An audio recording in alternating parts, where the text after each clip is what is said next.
Our next witness, Ms. Margo Oge, is the Director of the Office of Transportation Air Quality in the United States Environmental Protection Agency. Ms. Oge has been with EPA since 1980 and is responsible for regulating all emissions within the U.S. The Environmental Protection Agency works for cleaner, healthier environment for the United States. Welcome. Good morning. Thank you, Madam Chairwoman and members of the subcommittee. I appreciate the opportunity to testify today. As you know, Madam Chairwoman, you mentioned it in your opening remarks, recently EPA developed a proposal for the renewable fuel standards, and the proposal has been published, at least on our website, and we're looking forward for public comments.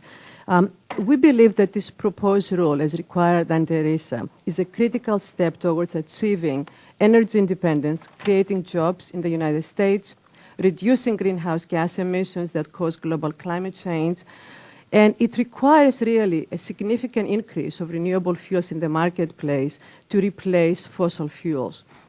The total volume of renewable fuel must reach 36 billion gallons by 2022. We estimate that the potential climate and energy security benefits of this program will be significant. We estimate that these greater volumes of biofuels will reduce greenhouse gas emissions by 150 to 160 million CO2 equivalent tons on an annual basis. This is really equivalent of taking 24 to 26 million cars off the road on an annual basis. Clearly, this program will have significant benefits for the farming community. We estimate that the net U.S. farm income will increase for about $7 billion. Now, we are sensitive to the potential impacts that regulations like this one can have on small business and recognize that many biodiesel production facilities are indeed small business. We have heard from many of the small facilities in the renewable fuel industry, and I believe we have provided as much flexibility as it is possible under the statute to address their concerns in our proposal. Later in this testimony, I will describe at least one key provision of the proposal which we believe could be important to small business in the biodiesel industry. But first, I want to briefly describe the key component of the RFS2 program, which is the life cycle greenhouse gas impact assessment of renewable fuels. Through ESA, Congress established the first mandatory life cycle greenhouse gas reduction thresholds for renewable fuels.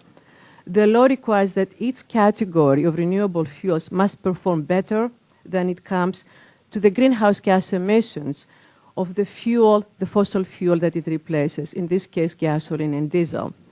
To implement these thresholds, ESA requires for EPA to look broadly at the life cycle analysis and to develop a methodology that accounts for all factors that may significantly influence this assessment.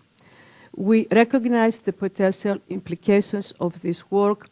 I believe we have worked with all the experts, the academia, the industry, the public sector, to address the best science available today in order to put this life cycle methodology together.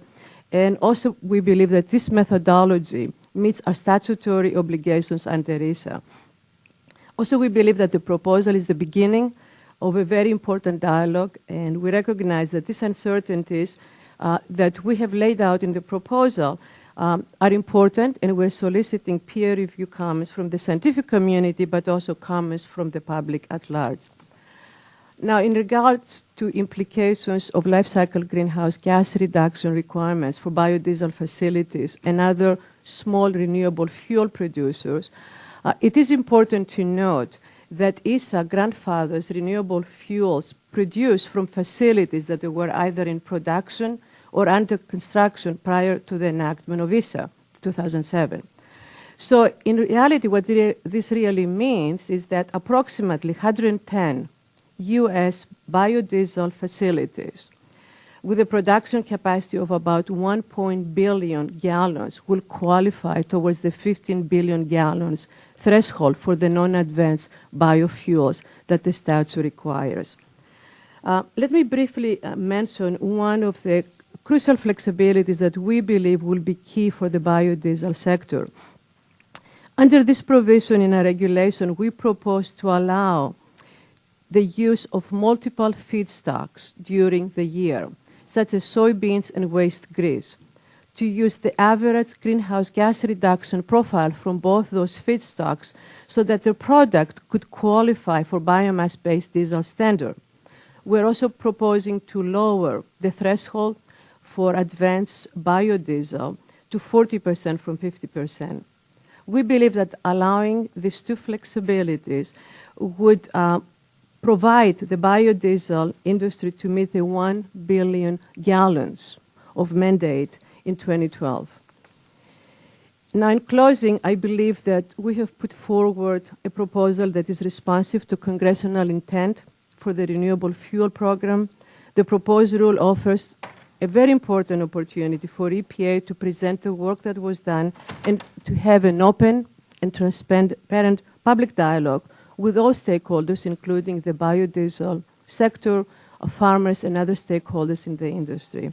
Again, appreciate the opportunity to testify here in your subcommittee today, and I'm looking forward to any questions that you have today or any questions that you may submit to us for written response. Thank you.